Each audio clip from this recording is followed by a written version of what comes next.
Hi, Peyton Manning here. Welcome to the College of Communications and Information's 50th Anniversary Gala. As a graduate of the University of Tennessee and CCI, I join you in congratulating the college on 50 incredible years. Happy anniversary, CCI, and go Vols. Well, I hope you dance. Oh, I hope you dance. Moving us along. So tell me who wants to look back on their life and wonder where all the time has gone. Well, I hope you dance.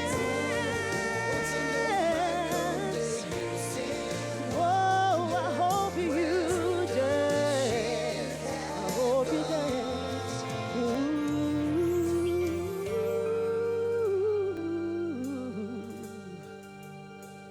I hope you dance.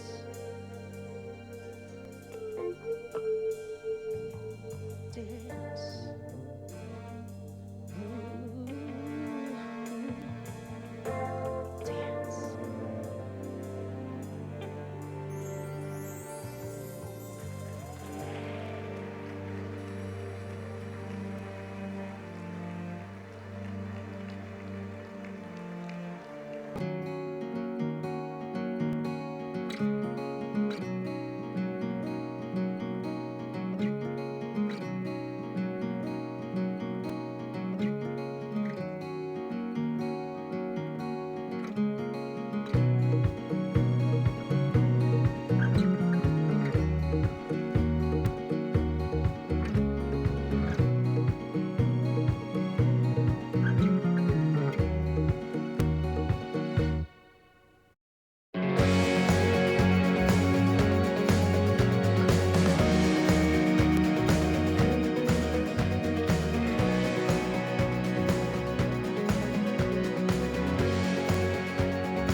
Evening.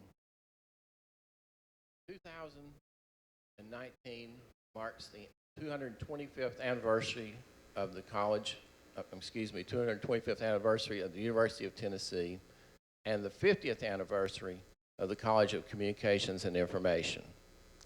I'm Alan Carmichael, and age had nothing to do with it, but I am representing the decades prior to the founding of the college in 1969. Communication and information disciplines have had a long and distinguished history at the University of Tennessee. Speech and rhetoric classes were part of the UT curriculum at the start of the university in 1794. Advertising, journalism, and library science trace their history back to the 1920s, and public relations to the 1930s. The first broadcasting courses were offered in the 1940s. In 1947, the Department of Journalism was created in the College of Business and remained there until the College of Communications started on July 1st, 1969. We've recorded many milestones and had some impressive changes over the years at the college. And that's why I'm very proud and honored to be one of CCI's 15,000 plus alums, and especially you here tonight. Now I'm going to turn the torch over to the decade of the 70s.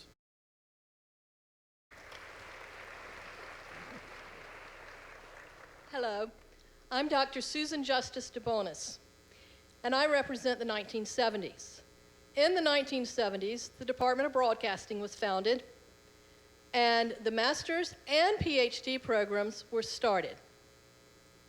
I am proud and honored to be an alumni, and I pass the torch on to the next decade. Hello, I'm Carol Poston, representing the 1980s, when WUTK went on the air and the Hill Chair of Excellence for Science Writing was created. I'm a proud and honored graduate of CCI, and I pass the torch to the next decade. Hi, my name is Adam Brown, and I represent the 1990s. The 1990s saw the creation and establishment of the Heilman Distinguished Alumni Award as part of the school's 25th anniversary. It also saw the Department of Speech Communications join the college. I am humbled and honored to be an alumni of the College of Communications and Information, and I pass the torch to the next decade. I'm Ashley Cole, representing the 2000s, during which the college was renamed the College of Communication and Information. Information Sciences joined the college, and all departments were reorganized as schools. I'm proud and honored to be a CCI graduate, and I now pass the torch to the next decade. My name is Julian Wright. All right. My name is Julian Wright, and I'm representing the 2010s. During which CCI invested more than $4 million in the communications building renovation and founded Land Grant Films. I am very proud, I am very honored to be an alum of the College of Communication, and I'm very happy to pass this torch to a 2018 graduate and UT torchbearer, Justin Crawford.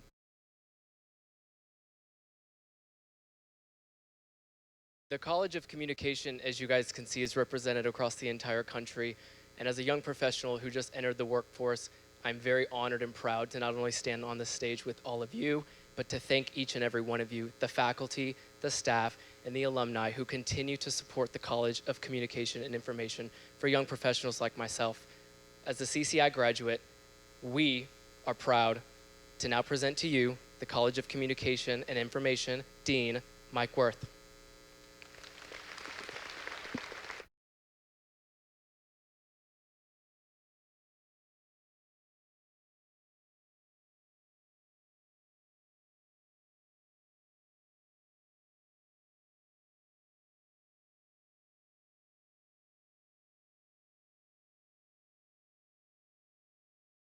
Let's give our torch passing ceremony, a decade ceremony, one more round of applause.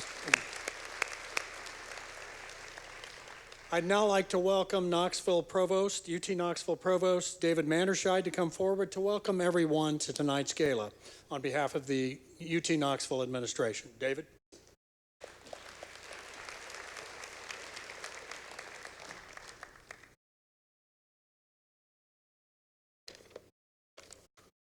Welcome, and thank you, Mike, and good evening to you all.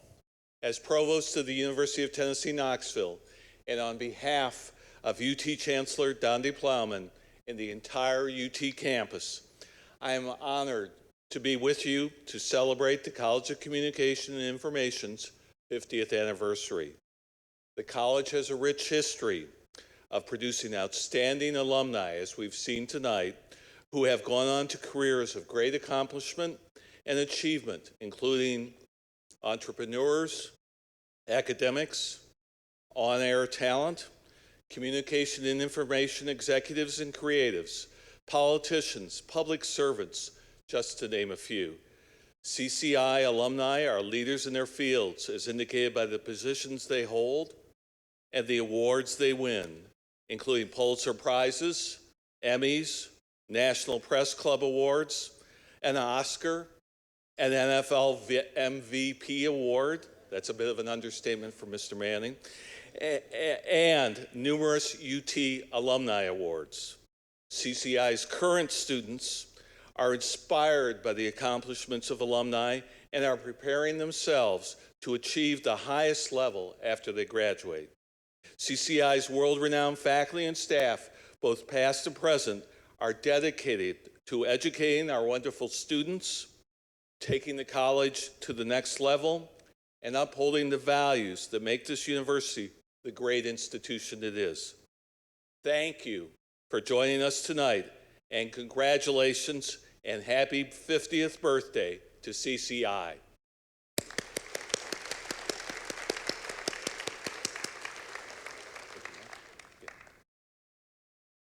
Thanks very much, David. This is truly an historic occasion and an opportunity to celebrate with our wonderful alumni, supporters, students, faculty, and staff. As Dean of the College of Communication and Information, I'm honored to welcome you to tonight's festivities, and I thank you for coming out to be part of this great celebration. Our roots and traditions run deep and wide, with 50 years as a college and 225 years as a university. We have world-class alumni and faculty, and our students are among the best in the country. That said, we're poised to become even better going forward. If you haven't already done so, please look through the program for tonight's gala. You'll find the names of many CCI legends and supporters there, along with the names of the individuals whose hard work and creativity made tonight's celebration possible.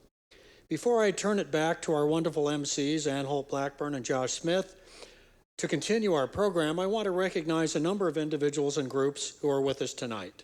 First, a number of current and former top UT administrators are here. Please stand when I call your name and remain standing, and we'll give you all a round of applause after I've introduced everyone. UT Provost David Manderscheid, Chancellor Emeritus Jimmy Cheek and his wife Eileen, Provost Emeritus Susan Martin and her husband Paul Barrett, retired UT Vice President of Diversity Theodis Robinson and his wife Jonida were supposed to be with us tonight, but were unable to join us.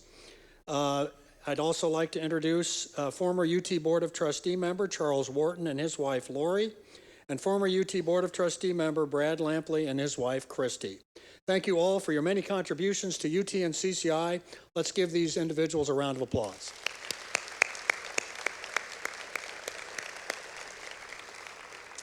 Next, I want to recognize Alan Murray, President and CEO of Fortune. Alan, please stand so we can thank you for taking the time from your busy schedule to serve as tonight's keynote speaker. Alan?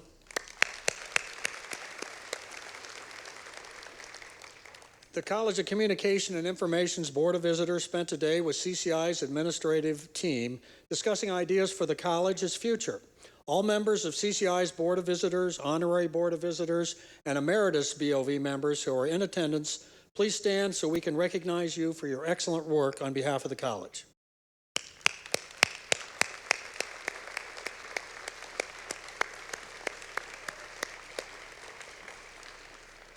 I also ask current and former CCI faculty and staff members who are with us tonight to stand and be recognized for your great work in teaching, educating, and supporting our students.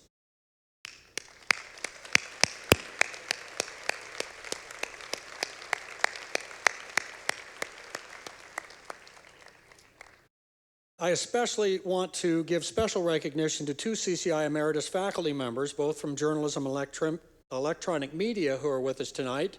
Dorothy Bowles, and Jim Crook, who is here with his wife, Diane. If you could stand and be recognized for your many contributions over the years.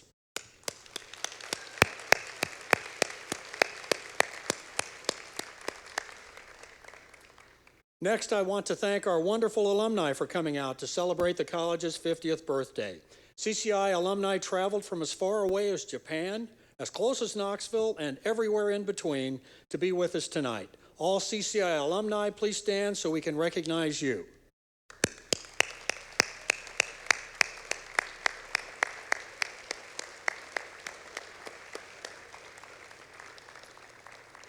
A large number of CCI students are also with us. All students, please stand so we can congratulate you on your accomplishments, and thanks for taking time.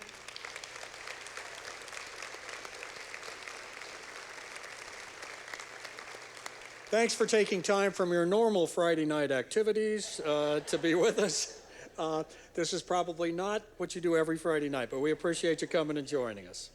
A number of CCI alums and supporters received UT Knoxville's highest alumni honors at the UT Knoxville 225th Anniversary and Alumni Board of Directors Awards Dinner on September 6th. They included Marshall Ramsey, who received the UT Professional Achievement Award, current CCI Board of Visitors member and past BOV Chair Ed Engel, who received the UT Alumni Service Award, Monica Abbott and Dana Bradshaw, who received the UT Alumni Promise Award, and CCI's inaugural CCI Diversity Award winner, Theodis Robinson Jr., who received the UT Distinguished Alumnus Award and who will receive an honorary doctorate from UT in May 2020. Ed Engel is with us tonight. Ed, please stand so we can thank you and congratulate you on this great honor.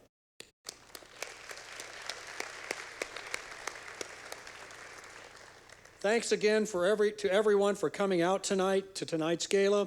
You have an open invitation to come to the Communications Building for a visit, and please know you're all invited to come to tomorrow morning's CCI Tailgate Brunch at the Communications Building from 9 to 11:30 prior to the UT Mississippi State game. I hope you enjoy the rest of your evening, and I turn the program back to Ann and Josh.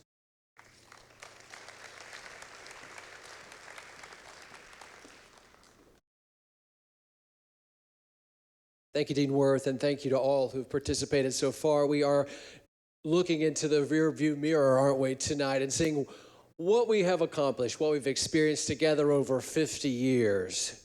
Take a listen now to the experiences of some who have walked through the halls at UT. Their life, how it was impacted by all those years at CCI. I studied at the University of Utrecht in Utrecht, the Netherlands. And I was actually the first UT student to participate in that exchange program. Study abroad shaped me every way possible, from leaving Tennessee and landing and living in a medieval city that was built by the Romans in the Netherlands. That alone shaped me immensely. And then the fact that there were 20 of us from 13 different countries in my particular program, and just learning from all those people, their cultures, their languages, their practices, just learning by osmosis from being around those people every day. It was huge. I was able to conduct interviews with American military at NATO headquarters, keeping in mind this was just a year after the Cold War ended. It was a fantastic experience. I give back to the study abroad program now because the writing classes I had at UT have been fundamental for everything I've done in my career. And 27 years later, I'm still in touch with those same students that I met all those years ago in Utrecht. It's just really been a gift that has just kept on giving in my life. My name is Haley Gravitt. I am a senior. I'll be graduating this year in 2020, and I am a journalism and electronic media major. I studied abroad this past semester in Denmark, and it enriched my college experience just so much. I felt like I learned so much more about not only journalism in general, but about myself, and it was just an incredible experience for personal growth, and I'm really excited to come back to school this year and really get my feet in the ground in the journalism program here, but I just feel like it really helped me evolve into a better journalist, I would say. I was actually the only U.S. student in my class, so it was cool to get different perspectives from different parts of different countries. And I really enjoyed at the end of it working with a bunch of different perspectives. At first I was a little hesitant because I'd been so used to working by myself, but I really like that aspect now, and I'm still friends with a bunch of people, so I contact them now and I say, what do you think of this idea? How do you think I should do this story? And it's actually really helped me grow. I think about going back again to do another study abroad program just because I had an absolute blast, and it really changed me as a person. I'm Mary Beth West, and I graduated from the College of Communication and Information in 1994 out of the School of Journalism. I was a public relations major there. In the classroom, it was an opportunity for us to really get our arms around a lot of the theories of practice in public relations, as well as to hone our writing skills. Back in those days, we were using mostly Apple Macintosh products, and we were there were a lot of different computer labs set up across campus, and so most of the students were just starting to get their feet wet using some of that technology. And in most of the classrooms, we were really focused on writing assignments and being able to just take advantage of those opportunities to get some practical experience in that regard. My name is Sam Williams. I'm a senior majoring in advertising here at the University of Tennessee. Here in our classes, you get to work with the same people that you've seen from your advertising 250 classes, your lower level classes, and then when you get to your upper level classes, you get to see these same people, so you're more comfortable working with them. You get to pick groups and be able to share ideas and bounce them off of each other. We work in Photoshop, InDesign, Illustrator, things like that. We also get to go to the Social Media Command Center, where you'll be able to use things like Social Studio, which is a very expensive software that a lot of companies use to just see what people are saying about their brand. I'm John Williams, class of 1971, majoring in journalism and electronic media. And I want to talk for just a minute about graduation day 1971. In the very early years of the college, we were all there so excited to be receiving our degrees, and most of us were first-generation college students. We were all very excited. Our families were there. There was a great deal of emotion. Dean Heilemann was on the stage waiting to hand us our degrees. So we were called forward, and we all, with a tremendous amount of excitement, marched forward to receive our degrees from the University of Tennessee College of Communications. All 15 of us. I'm Dara Carney-Nettleman. I graduated in 2019, last May, and my major was communication studies. And so graduation day, it was held in Thompson Bowling Arena, and it was all the schools in the College of Communication and Information together. It was great to be with classmates who I had worked with in communication studies and classmates that I had done other classes in the college with. We had people dancing up on the stage, and then afterwards, I remember there was a group of students dancing, and my parents and I and my friends, we all stood around and watched them, and it was really great to see everyone having a blast. It was really, really exciting, and is a memory I'll keep forever, in the fact that I did this, I was successful in my venture, and it was a celebration for everyone that was there. My name's Scott Wells. I'm a project manager for the National Institute for Computational Sciences here at UT. I received my PhD in 2013, but prior to that, I received my master's in information science several years before that, which I'll not say how long that was prior. I just wanted to say a few words about my advisor. Sadly, he's passed away. I remember fondly Dr. Bates, Dr. Ben Bates. Dr. Bates was just a tremendous scholar. One of my fondest memories is actually a pretty funny story. If you knew Dr. Bates, he had a sense of humor. It might have been a little dry at times, but he had quite a sense of humor, and on this particular day, it happened to be the day of my dissertation defense. I got through it. I was asked to leave the room, and I actually went out in the hall here in this building and sat down on a bench. So sure enough, after about, I don't know, probably 22 minutes, 23 minutes, Dr. Bates comes out, and he says, "Congratulations, Dr. Wells." Dr. Bates said, we've actually been done for about 15 minutes, and I told them that we're just going to make you sit out here and sweat for a little while. He was a fantastic professor. I was his final PhD student. I was the last one. So, anyway, that's kind of one of the best memories I have of going through the program here, and I was honored to get a PhD here. My name is Emily McCutcheon. I am a second-year student in the School of Information Science pursuing my master's. I am on track to graduate in May 2020. One of the most important things that drew me to the University of Tennessee, the program and this college in general, is the faculty. I really had a wonderful experience with one faculty advisor who then became my advisor, and then eventually I ended up working with her. She brought me here, she introduced me to the other faculty members, and since then I've really felt included and cared about by all of them, whether they're my professors, whether they're someone I'm working with, or just someone who is in the program. I feel like they all know my name, and they all care about me both professionally and personally. I'm Sam Swan.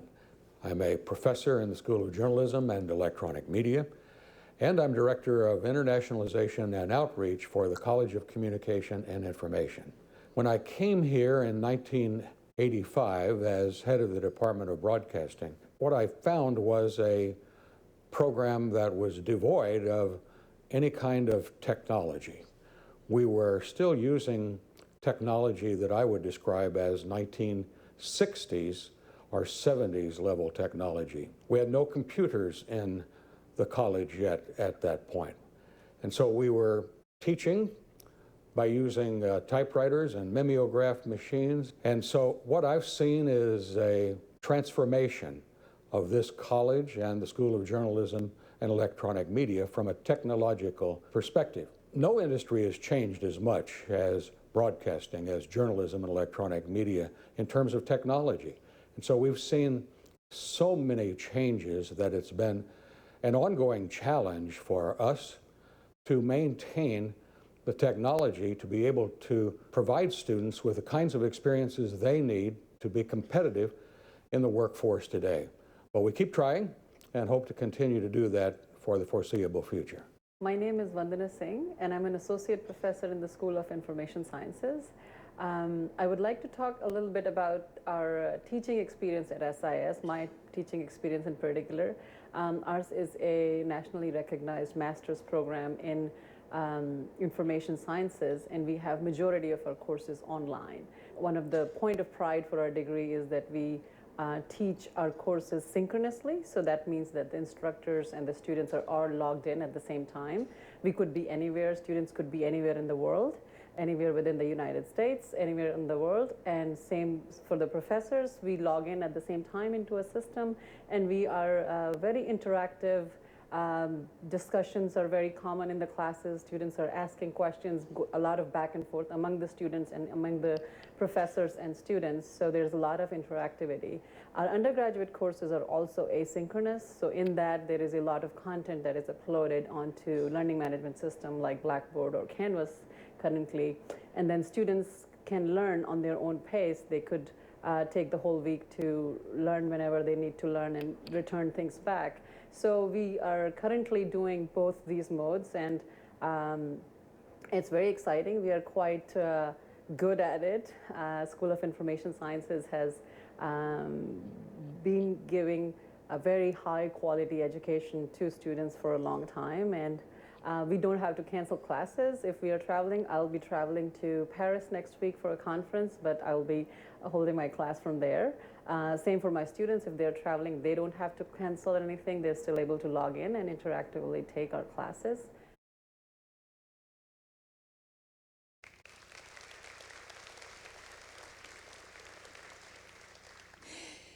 As you have seen and as you have heard, times have certainly changed in the college and in our industry, which brings us to our very special guest tonight. Alan Murray is the president and CEO of Fortune, and he's an expert on the lightning-fast changes that are taking place in our industry. He's worked in broadcast, print, and digital, and he's learned how to adapt to the ever-changing world of communication and information. So please join me now in welcoming Mr. Alan Murray to the stage.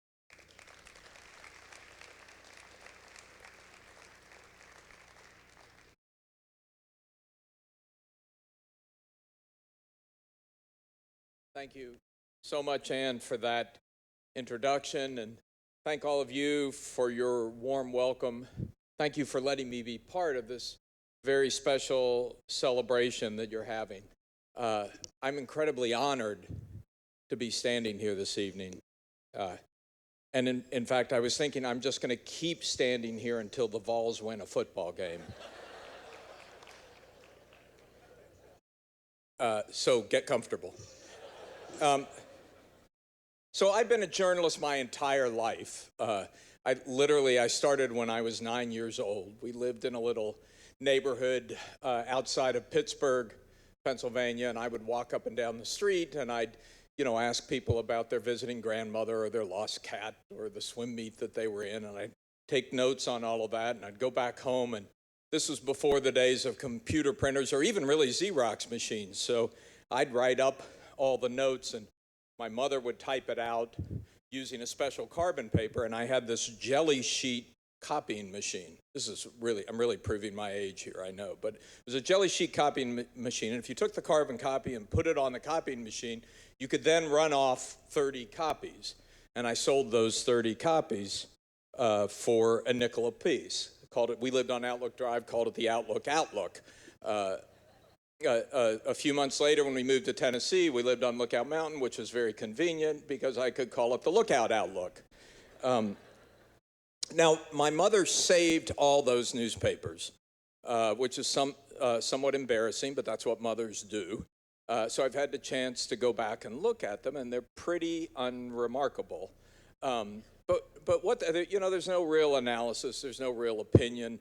They're just a collection of facts, stuff going on around the neighborhood. And I realized that is really what I've devoted my life to, is facts. I edited my high school newspaper, I edited my college newspaper. I worked for a couple of years at the Chattanooga Times out of college, went on to the Wall Street Journal, always working with facts, collecting facts, confirming facts, constructing stories out of facts, but they were the building blocks for everything I did. When I was at Time Inc., I was responsible for all 24 magazines, and the biggest of those magazines was People. So be honest here, raise your hand if you're a reader of People magazine.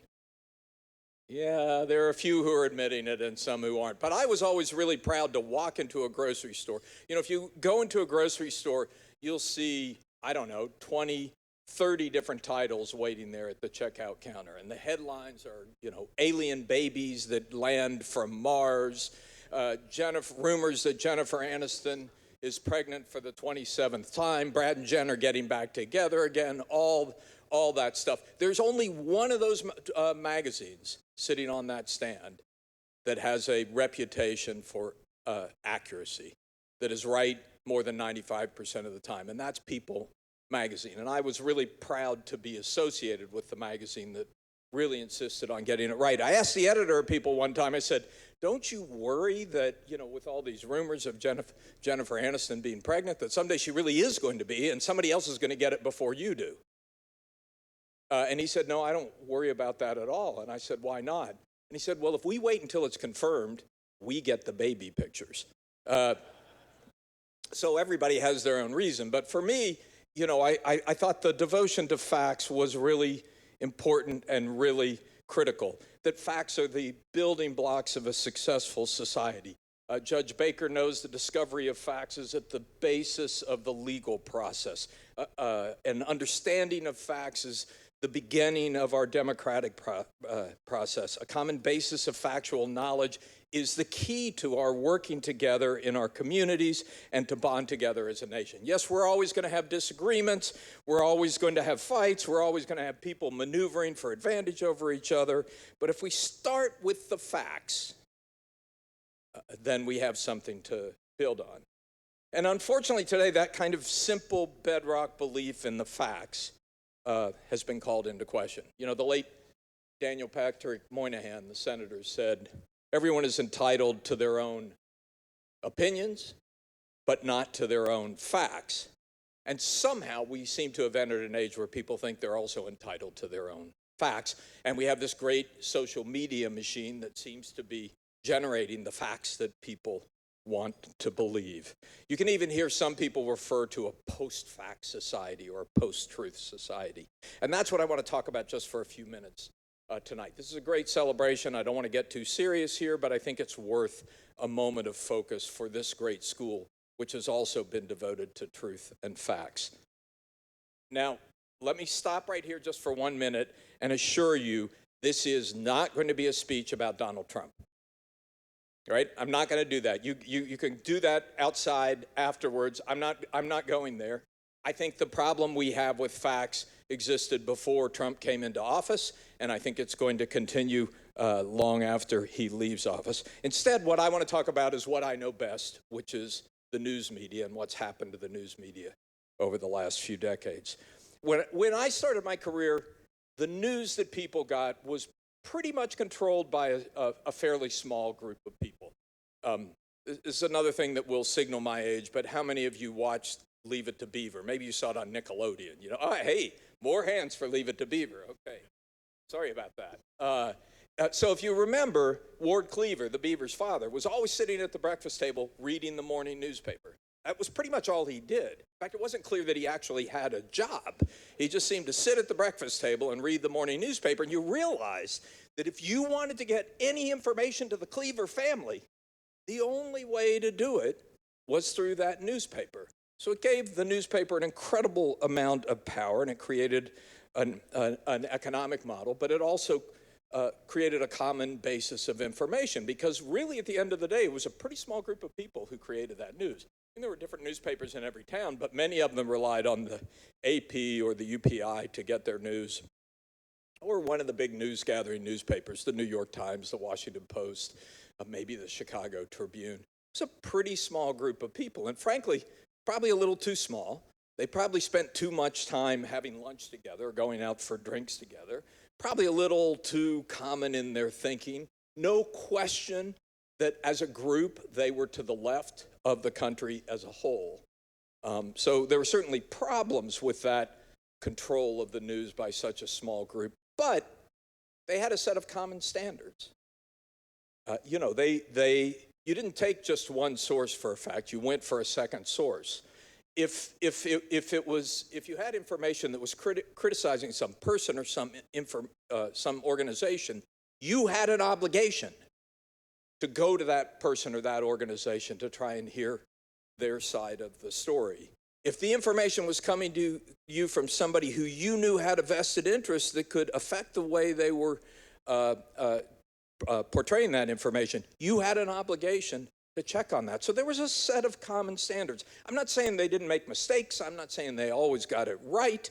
But there was a discipline to trying to uncover the facts and uncover the truth that lay at the core of that news media. And then, of course, technology came, and technology is a wonderful thing in so many ways. But if you think about what it did to the Cleaver family, as soon as you take away that newspaper and replace it with a computer, then all of a sudden, at the click of your finger, there are thousands of sources of information available. And virtually anyone can become a journalist, can become a purveyor of information.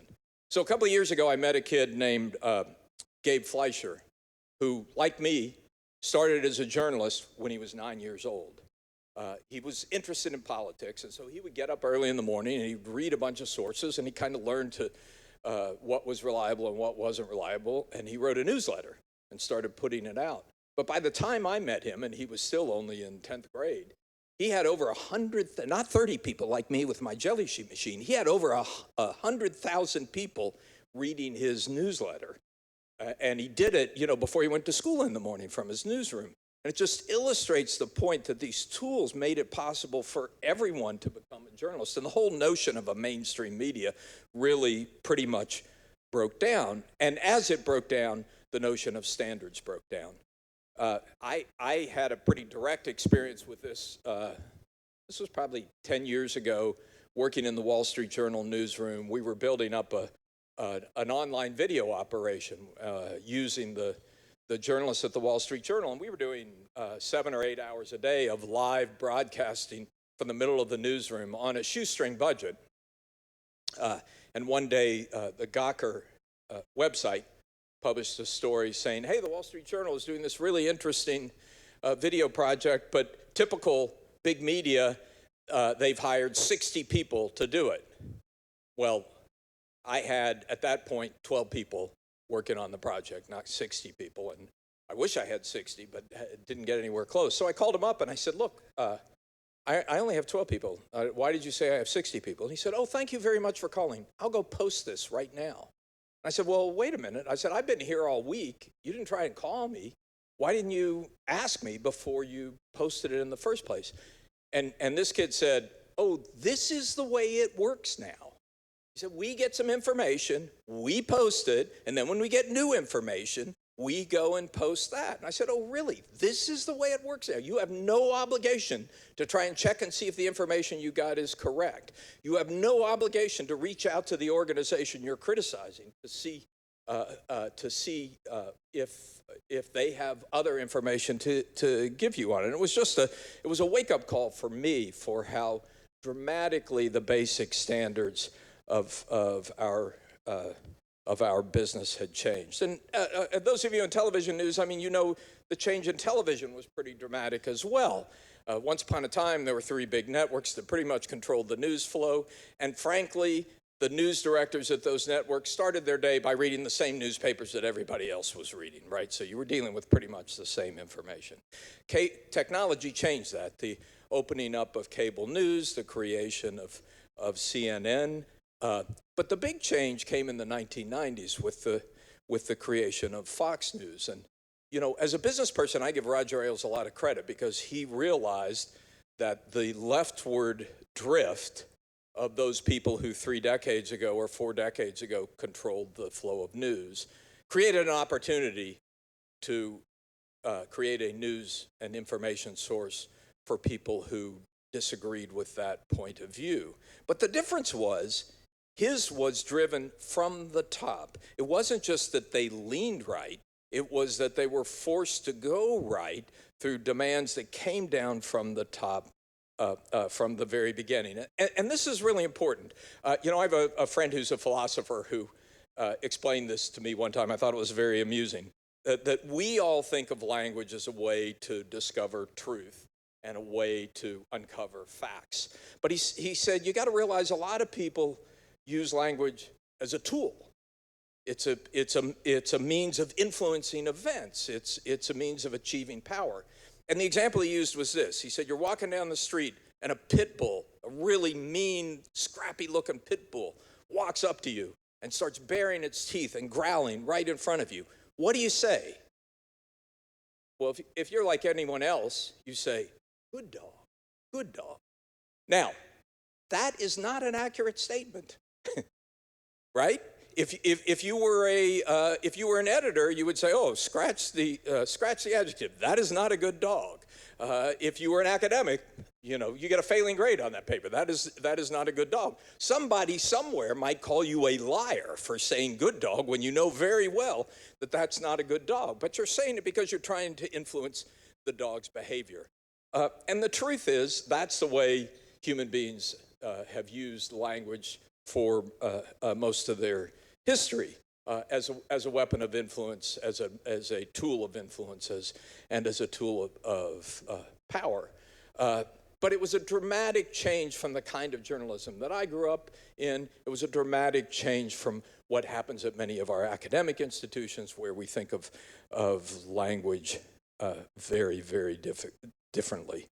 Now, all of that is just the warm-up to the big story, which I think was the introduction of social media.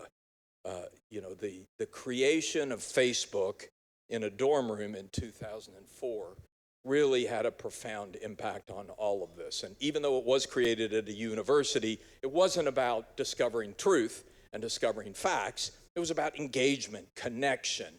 And it became extremely good at engagement and connection and creating algorithms that would make you that make the next click irresistible. Very, very, very, very powerful tools. But what happened, you know, I spent a couple of years running the Pew Research Center in Washington. We did the study in 2013 that showed that more than 50% of Americans were getting their news from Facebook.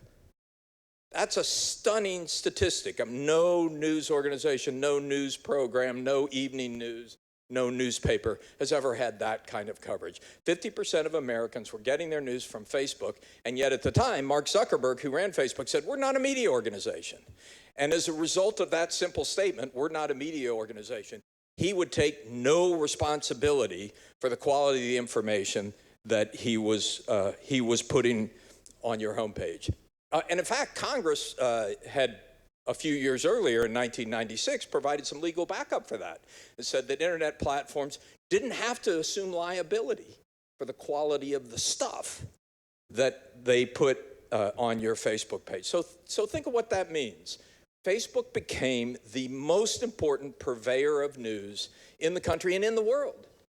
And yet the people running Facebook didn't assume any of the responsibilities that the old news organizations had assumed, that the newspapers, they were the page one editors for your morning newspaper, but they took no responsibility for what they put on your front page. It was all about engagements and clicks. Now, in the last few years, Facebook has made some adjustments. They're starting to get with it, but I think this had a profound effect on the way we perceive news and the way we perceive facts. So where has that left us? You all know the story of the Russian effort to influence the last election. You've probably heard enough of that. I don't go there, but it's important to understand that that's been happening all over the world. I just came back from a month in Asia, living in Hong Kong, and during the month I was there, Twitter had to pull down 900 accounts that it determined were being run by the Chinese government to spread disinformation about the protests in Hong Kong. Facebook had to do the same thing for a dozen accounts. Meantime, on the other side, there were stories being spread among the protesters that the Chinese army had infiltrated the Hong Kong police. Not true. That 6 protesters had been killed at a subway stop. Not true. Or that the chief executive of Hong Kong, Carrie Lam, had gone on vacation in the middle of the protests. Not true. And this is just an example. I could go on for some time. This is happening all over the world. Journalism is under siege in lots of different ways. Here's another fact. Last year was the most dangerous year on record to be a journalist. Dozens were killed, hundreds were imprisoned, thousands were harassed. The story of Jamal Khashoggi, the Saudi who walked into an embassy and came out in pieces, is well known, but there are plenty of others. Maxim Borodin fell to his death after revealing information about Saudi operations in Syria, mysterious death. In Hungary and Serbia, the government has snuffed out critical journalism and concentrated media ownership in the hands of allies. In Austria, the leader of the right-wing Freedom Party, which until recently was part of the ruling coalition, was caught on video attempting to collude with Russians to purchase the largest national newspaper and infuse its coverage of partisan bias. In Israel, one of the few democracies in the Middle East, Prime Minister Netanyahu has not only repeatedly excoriated investigative reporters, but now he faces corruption charges for allegedly offering regulatory favors to 2 major media firms in exchange for positive coverage. And on and on and on. We live at a moment, not in a post-truth world, I don't believe that, but I do believe we live in a world where those seeking the facts and the truth are under attack to an extent they have never been before. And also where those seeking to undermine the truth have more powerful tools and weapons to do so than they have ever had before. And that is one of the greatest dangers we face as a society, because without facts, democracy will fail. So what can we do about it? I mean, first of all, I think part of it is just to recognize it, to identify it, to care about it. The demonstrations that happened a couple of weeks ago on climate change were a pretty powerful thing. Well, maybe we should have similar protests going on the war against truth and the battle against facts, because I believe it's every bit as important to the future of our society. We become kind of inured to it. We think, oh, everybody lies, and we shrug and we move on. We need to make facts a cause, something that we value. As you might guess from earlier comments, I also think there's a role technology can play. In the age of artificial intelligence, I don't know why technology can't do what I do when I read a news story. I check to do some basic things. One is, am I reading a publication that has published standards? Pretty basic. Am I reading a publication that is willing to publish corrections? Again, pretty basic, but I can't tell you how important an indicator of the veracity of the information you're reading that is. Is there any indication that the person writing this story reached out to the other side to get information? Any information that they had more than one source for the story? All of these things are simple habits that those of us who've been trained in journalism do as a matter of fact, that technology could help you do and can distinguish real facts and information from stuff being spewed out by some Russian or Chinese boiler room. Now, Facebook has been reluctant to do this in part because they didn't want to take liability, in part because it's politically sensitive. Some people say it infringes on free speech. I think more recently they've taken a more reasonable viewpoint, which is to say, okay, we'll let you say what you want to say, but we're not going to let our algorithms distribute it to millions of people if we know for a fact it's untrue. So I think we're making some progress on that. And then there's an incredibly important role for education, which is really why I'm here this evening. I think communicating, not just communicating information, but ingesting information, we need to do a better job of training people to be smart consumers of information and be able to understand the difference between what's real and what isn't real. And that's certainly something that can be done and that should be done. So let me just end with this note of optimism. I've been waiting for a long time as I've watched the economic future of journalism be squeezed by changing economics. I've been waiting for a long time to see a decline in the quality of people who come in my door looking for jobs. Hasn't happened. And that's a tribute to people like all of you sitting in this room. There is a desire and a commitment to be journalists, a desire and commitment to communicate in an authentic way. I think there is a commitment among young people and among institutions like CCI to make sure that we continue. And I would like to take tonight to salute all of you for that. Because I firmly believe that truth matters. I believe that facts matter. I believe they can be found. And I believe with people like the students that this school is turning out, in the end, they will prevail. Thank you very much.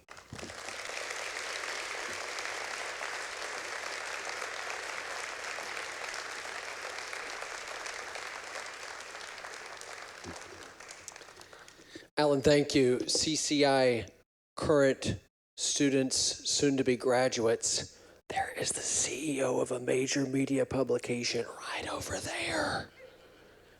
Go see him, okay? Earlier tonight, Angelia Onaha proved not only that she has a beautiful voice, but you are the heart of you have the heart of a communicator. Let me just step in there and say the heart of a broadcaster.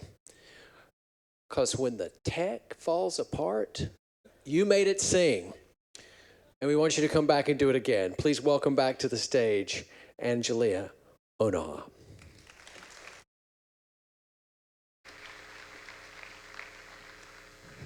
Thank you.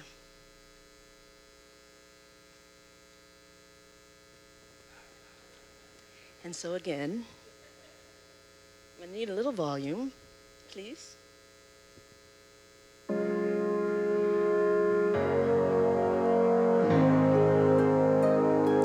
I've heard it said that people come into our lives for a reason, bringing something we must learn, and we are led to those who help us most to grow if we let them. and we help them in return. Well, I don't know if I believe that's true, but I know I'm who I am today because I knew you. Like a comet pulled from orbit as it passes the sun, like a stream that meets a boulder halfway through the wood. Who can say if I've been changed for the better? But because I knew you, I have been changed for good. It well may be that we may never meet again in this lifetime. So let me say before I part, so much of me is made of what I've learned from you. You'll be with me like a handprint on my heart. And now whatever way our stories end, I know that you've rewritten mine by being my friend. Like a ship blown from its mooring by a wind off the sea, like a seed dropped by a skybird in a distant wood. Who can say if I've been changed for the better? But because I knew you, because I knew you, I have been changed for good. And let me just be clear, I ask for joy for all the things we've done these 50 years. But then again, we know there's more to share, and all of it seems to matter so much more. Like a comet pulled from orbit as it passes the sun, like a stream that meets a boulder halfway through the wood. Who can say if I've been changed for the better? And I do believe I have been changed for the better. And because I knew you, because I knew you, because I knew you, I have been changed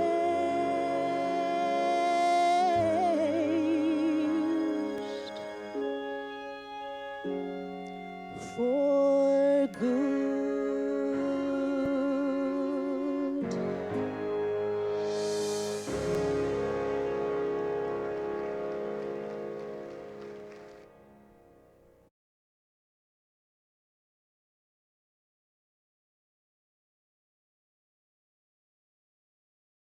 It's beautiful.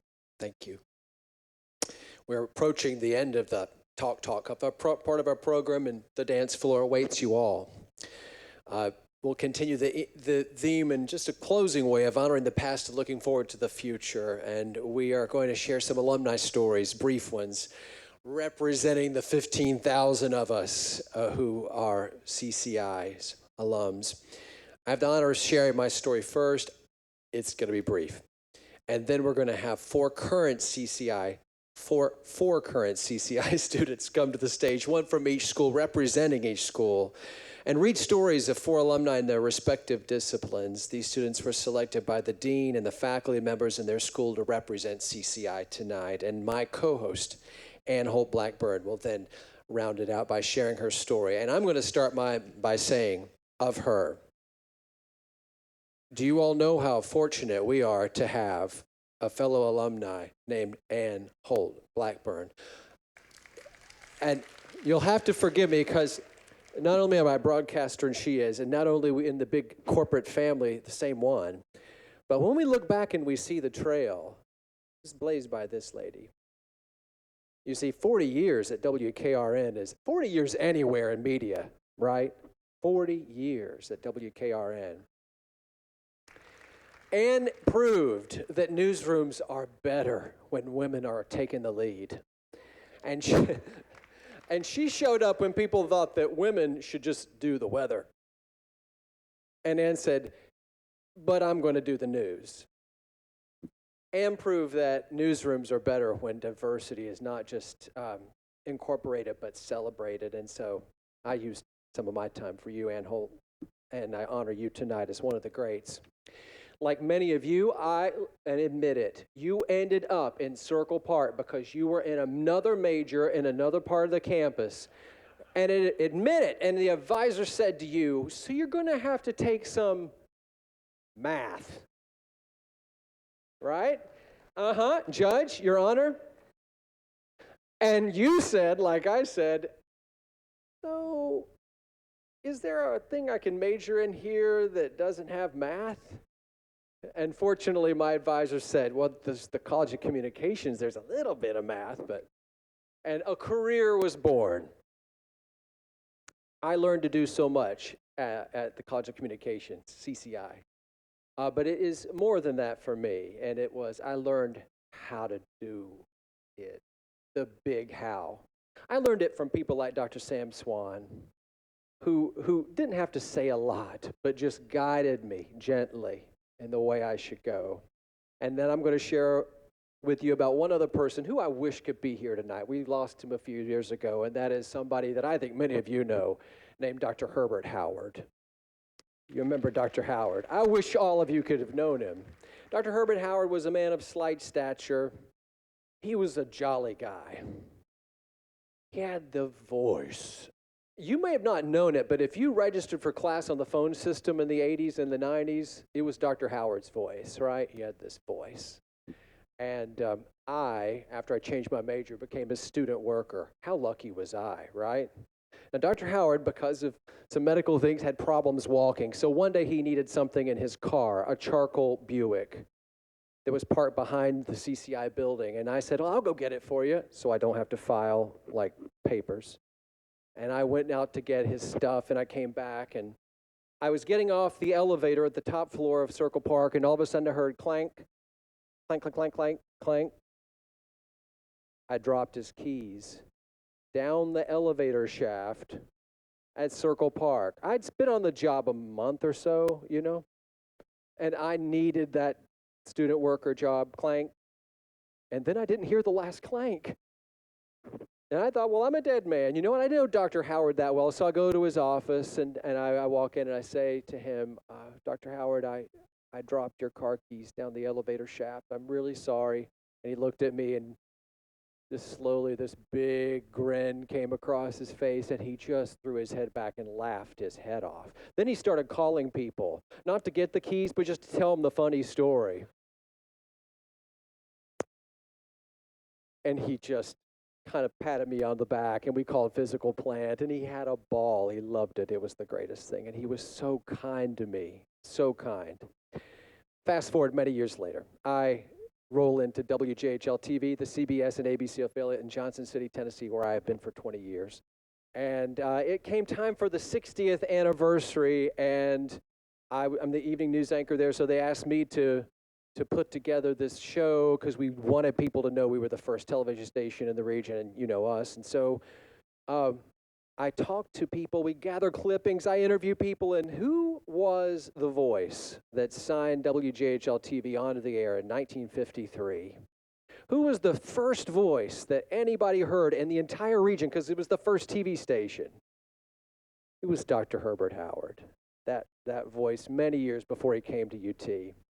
And for me, it's like carrying on something I started at Circle Park, dropping some keys down the elevator. Every night when I go on the air, I'm not just continuing on at Dr. Howard's station, because it's kind of his, I think. He signed us on. But I hope I'm continuing to sign on every night with kindness, with accuracy, with tenacity, and with a servant's heart. That's something I learned at CCI. We're now going to hear from some students, I hope, who are coming forward. There you are, come up. They're going to share some more alumni stories, and then we will hear from Miss Ann.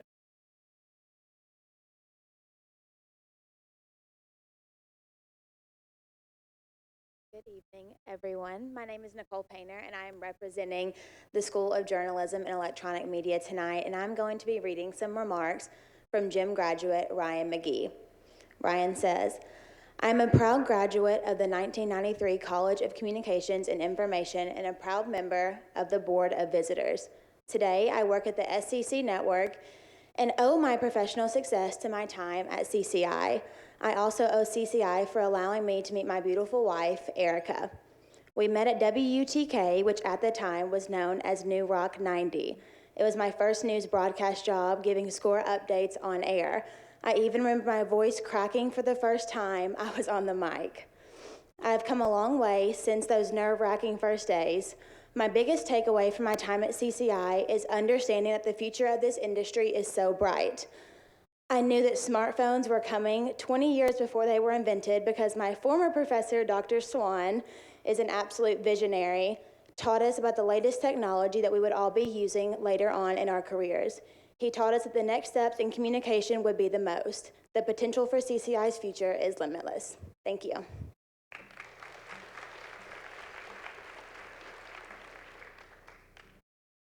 Hello, I'm Lauren Gilbert, representing the School of Advertising and Public Relations. Tonight, I will be sharing remarks from advertising alum Hilda Murray. Back in the dark ages, when I was an advertising student in the College of Communications, there are two things that stand out to me when I think back. Back then, you had to pass a typing test at the rate of 35 words per minute. You got 3 tries, and I had to teach myself how to type.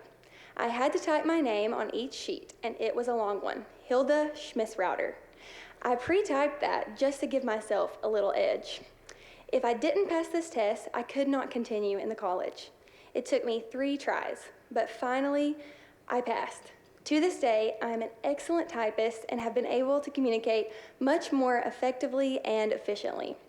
It's funny to me because my kids don't even know what a typewriter is. The second experience I vividly remember was working as the ad manager for the Daily Beacon. We put out that paper every day, and not only did I have the experience of direct selling ads, but creating them by manually illustrating them, sizing them, and putting them into place, as it was also my responsibility to lay out the paper and print out, as well to place all the copy. It was a process that took me hours to complete. Today, it's all electronic and takes only minutes. Having experienced the pain of the non-digital world has made me so appreciative of technology. I've embraced it probably more now because I did not have any of these tools at the beginning of my career.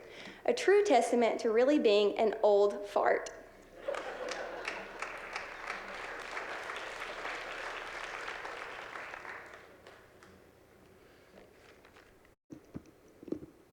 Hello, I'm Joseph Winberry, representing the School of Information Sciences. I'll be reading remarks from IS alum Erica Long. In 2014, I found myself returning to the University of Tennessee. As I looked to change careers and embark upon a career in librarianship, I found that UTK SIS was the only ALA accredited program in the state. It was actually the perfect fit for me. The online evening courses allowed me to continue working full-time. My advisor, Dr. Welch, was a godsend.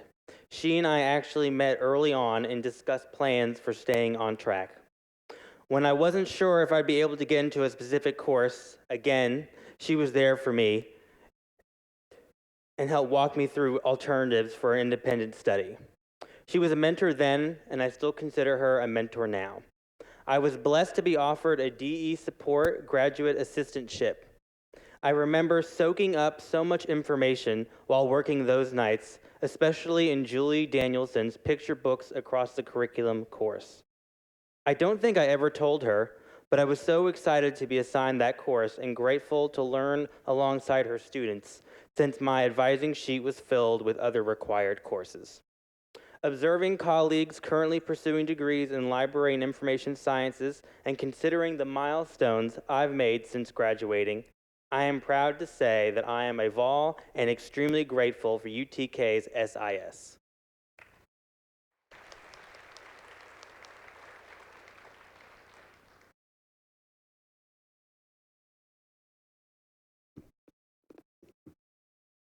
Hello, everyone. How you doing tonight? Greetings and salutations. I am Jonathan Chafin. I have the pleasure of speaking on behalf of CCI alum Andrew Schaefer. And he says, I came to the University of Tennessee as an out-of-state student with a lifelong passion for the Vols. After a year as an undecided major, I chose speech communications, which during my time in the college transitioned to communication studies. Woohoo! I'm a major there, right there too. Comm studies quickly became my second home on campus. It was the place where I forged some of my closest friendships and my most influential faculty mentors. My degree in communication studies helped me build a skill set that I have been able to use professionally in nonprofit management, fundraising, and consulting. The public speaking aspects of the degree, coupled with the overall survey of other communications coursework, has combined to truly serve me and my work every single day. As good as the degree is, being supported by such a strong college and dean seems to be the perfect mix of practical skills, academic rigor, quality, unique research, and student involvement. I cannot think of anyone on campus who has an undecided major from out of state who would not be able to find a home in comm studies, both during their time as a student and then as alumnus years later. Thank you.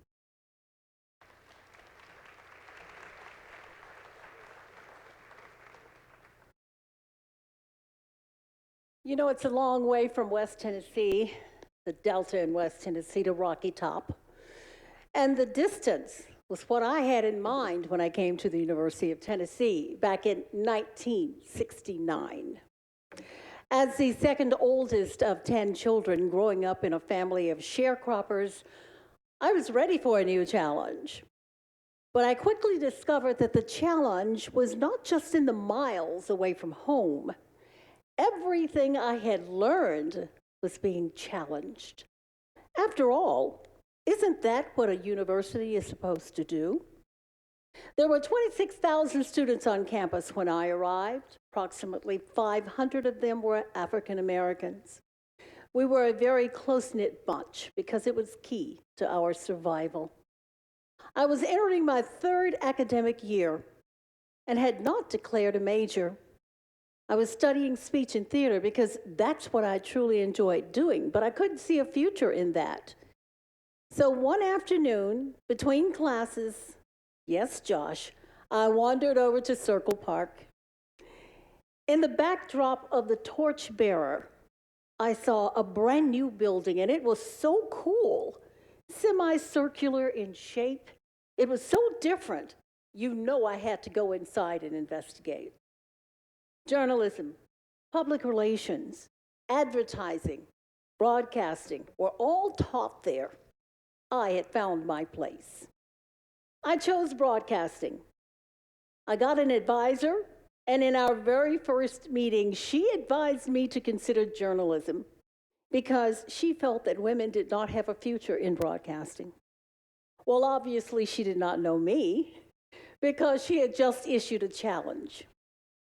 I switched advisors. Good first step.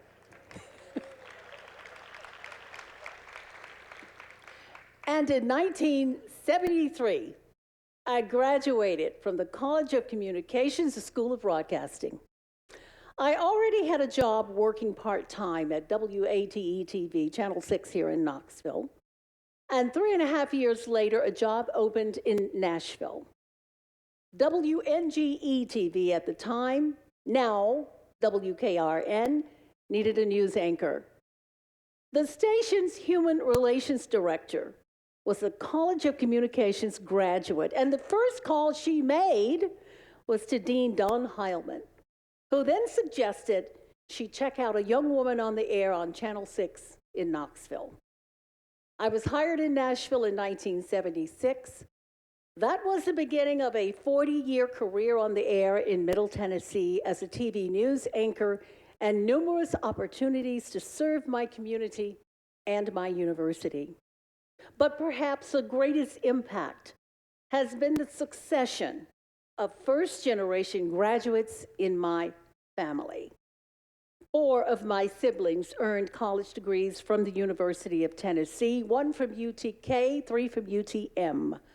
The second generation has earned 9 college degrees, and we have 1/3 generation college graduate. From a pair of sharecroppers to a news anchor, a sports broadcaster, 4 school teachers, 2 business entrepreneurs, a doctor of pharmacy, a nurse practitioner, and some exceptional role models and members of their church and community, all educated at the University of Tennessee within the last 50 years. My friends, that is real progress.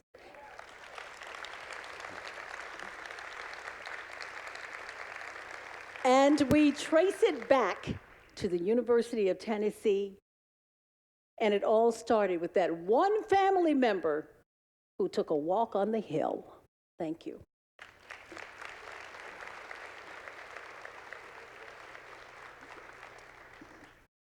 And this concludes our program this evening. Thank you to everyone who has come to join us and celebrate 50 years of CCI. Each and every one of you has contributed just by being here tonight, really, to the growth and success of the school. In many ways, you have been instrumental through the years, and we urge you here to continue to support CCI and UTK in every way you can. And in order to close out the night, we want to invite you to stand and join us in singing our alma mater, followed by everybody's favorite song, Rocky Top, led by the UT Singers. And then you'll want to stick around for music and dancing with just a few cats. Now, I also heard a rumor that there will be cake. So on behalf of my esteemed co-host, Josh Smith, Dean Worth, and everyone involved in tonight's celebration, good night.